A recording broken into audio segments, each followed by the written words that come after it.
So I'm in a beautiful square just off of the main road, the high street I think it is, of Burnham, continuing along the sea wall. Just looking at some very lovingly cared for and kept liveaboard houseboats. And yes, I am very, very jealous. I'm surprised at how busy it is. Perhaps that was an unrealistic expectation, but it's good that it's busy.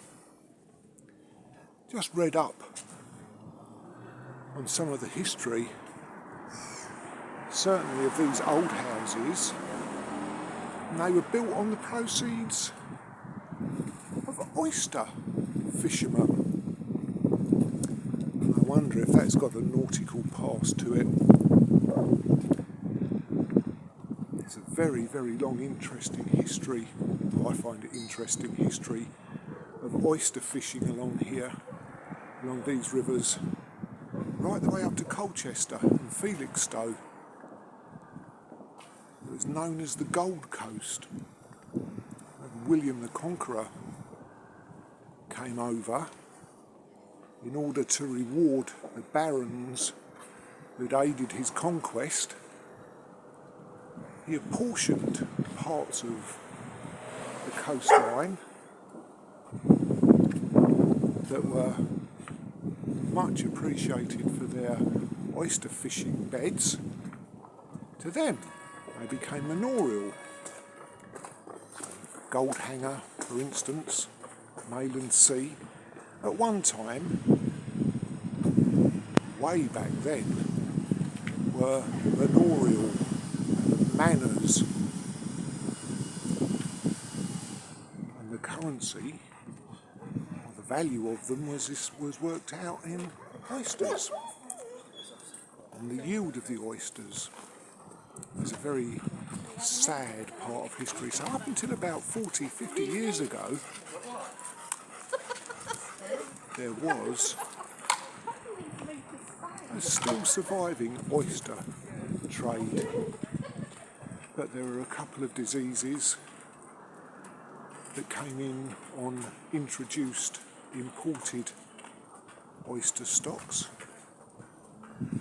which damaged the oyster beds, the oyster stocks,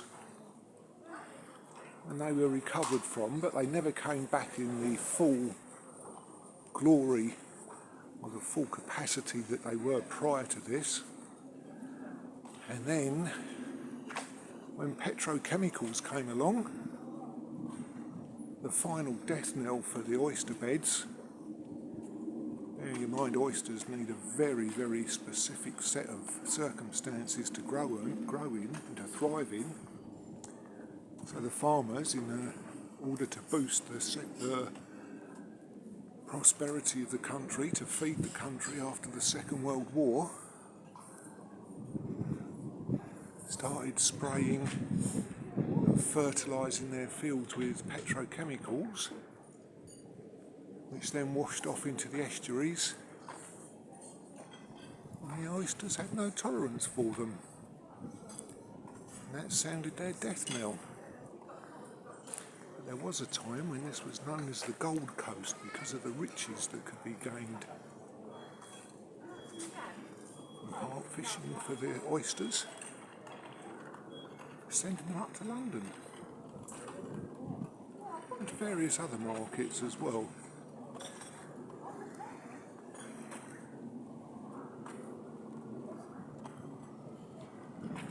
But the architecture remains.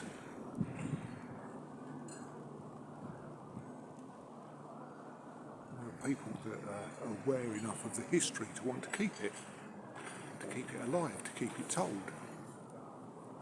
Stop it just turning into some property developer's idyll.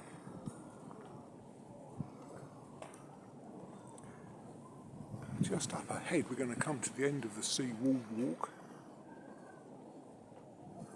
As I've seen it signposted, the coastal walk, or the England coastal walk. And we're going to walk back through what I think is the high street. So an example of brand new modern development architecture. Right next door, juxtaposed on both sides, older, more ancient structures. And I wonder, the derricks that I pointed out, the winches, the cranes, I wonder if they were actually used to load oysters. Perhaps.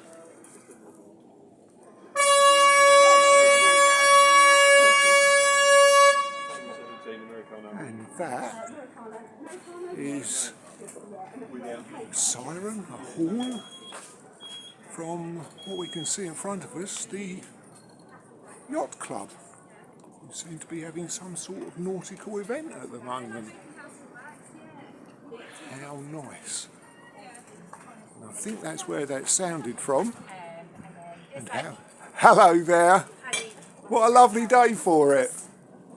How nice it is to see that people are still enjoying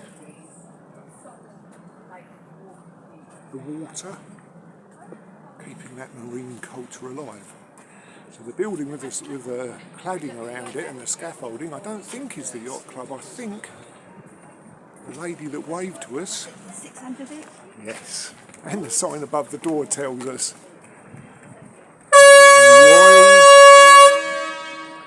Royal Burnham Yacht Club.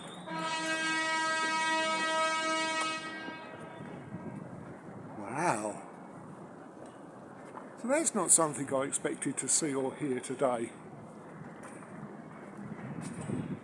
I would never have seen that if I'd have sat indoors doom scrolling, would I?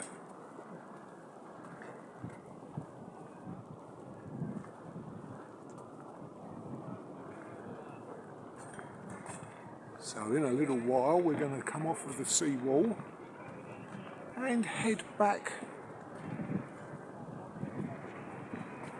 to the seal trip. I'm looking forward to that. Even if we don't see any seals, I am looking forward to it. So I suppose the obvious question, I don't know whether it's going to be answered today or not, is I wonder what Bakers and Danbury Limited are doing there. I suppose for a positive spin, it's construction, not destruction. That's good enough for today. So, I'm going to leave it there and perhaps we'll do something in the high street.